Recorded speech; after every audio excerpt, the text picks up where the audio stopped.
Hello everyone, hello amazing mommies. Welcome to yet another video. In case you are seeing my face for the first time, my name is Priscilla. I am a registered and licensed health practitioner, and on this channel I share informative and educative content around parenting, motherhood, maternal and child health, mental health and how it affects us as mothers. I also share my experience as a Nigerian mom of three living in Lagos, Nigeria.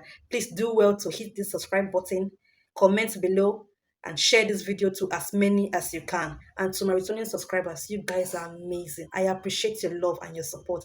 Thank you so much. So having said all of that, let's dive into today's video. In today's video, I will be talking about shaking baby syndrome. In my last video, I talked about colic in babies, and I made mention of shaking baby syndrome as one of the complications of colic in babies on the part of the mothers, and I promise to come with another video to lay emphasis on this particular condition because most mothers are just unaware of this condition. Both mothers, healthcare providers, nannies, babysitters, they all fall victim of shaking baby syndrome unknown to them, and that is why I want to create this knowledge to every mother and everybody that is connected to childcare out there.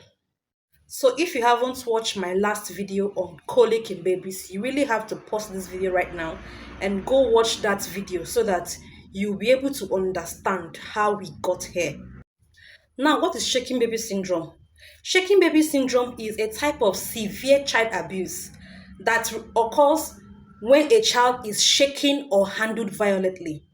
This condition can lead to bruises, bleeding, and swelling in the brain of a baby, which can now lead to brain damage, lifelong disabilities, and even death. Now, in my last video, as I was laying emphasis on colic, I said shaking baby syndrome is one of the complications that occur on the part of the mothers. And how does this come to play? You know, when a child is experiencing colic, the child cries. They just cry and cry inconsolably. And in the quest of looking for a way to pacify the child, mothers, caregivers, nannies, they tend to raise the child up, shake the child violently, just looking for a way to pacify the child, looking for what will work for them so that this child can just keep quiet. Unknown to them that shaking this child violently can damage the brain cells of that child. Another name for this condition is called abusive head trauma. Looking at a baby, you can tell that their heads are large and heavy in proportion to the rest of the body. So when a baby is shaking violently, the brain tends to move front and back against the wall of the skull. And these movements can now cause trauma to the head of that child, to the brain of that child. It can cause bleeding, it can cause swelling to the head of the child and to the back of the eyes. So that is what happens when a child is being shaken violently. Shaking baby syndrome can occur as little as 5 seconds of shaking a child. So you don't need to shake the child for 1 hour or for how many minutes before shaking baby syndrome can occur. No, as little as 5 seconds of shaking the child violently, that baby can have shaking baby syndrome. The cells of that baby can be damaged. There could be bleeding in the brain of that child. There could be trauma. There could be bleeding at the back of the eyes of that child. A lot can go wrong up there because of that 5 seconds of shaking that baby violently. Now, crying is a normal thing in babies. Apart from a baby having colic, we all know that crying is a way babies communicate their needs because they cannot talk. So all they do at any point in time where they are uncomfortable, they are hungry, they need something, or even when they wet their diaper, all they do is to cry, cry, and cry. So shaking the baby or throwing a baby here and there violently is never a good approach to stopping a baby from crying. Shaking baby syndrome often affects babies that are younger than 1 year old of age. So between the age of 2 months to 8 months, these babies at this age range, they are mostly at risk of having shaking baby syndrome. The signs and symptoms of shaking baby syndrome can occur almost immediately after a baby is shaking. The peak of it is between 4 to 6 hours. It's either you see the signs immediately after the child is shaking, or you see the signs between 4 to 6 hours between when the child was shaking. You could see the signs playing out.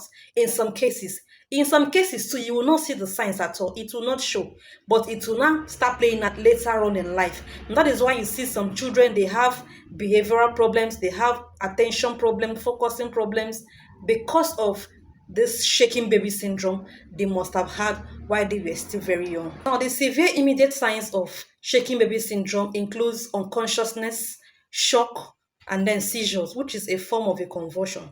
Now, these are the signs that you will see when it wants to start playing out immediately after a baby is shaking violently. So when you see these signs, you know that the baby must have had a shaking baby syndrome. Now, other symptoms include difficulty breathing, baby not smiling, not responding to your smile. There is extreme irritability. The baby is unable to lift the head. Now, there is swelling in the head and at the front of the head.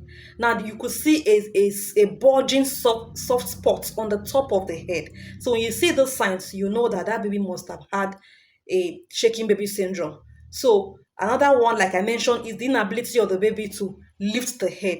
Then the baby is unable to focus on the movement of the eyes. So these are the signs you could see in your child that will tell you that that baby must have had shaking baby syndrome, so that you could do the needful immediately. If you have watched to this point, I hope that this video was helpful to you. I hope you got value from it.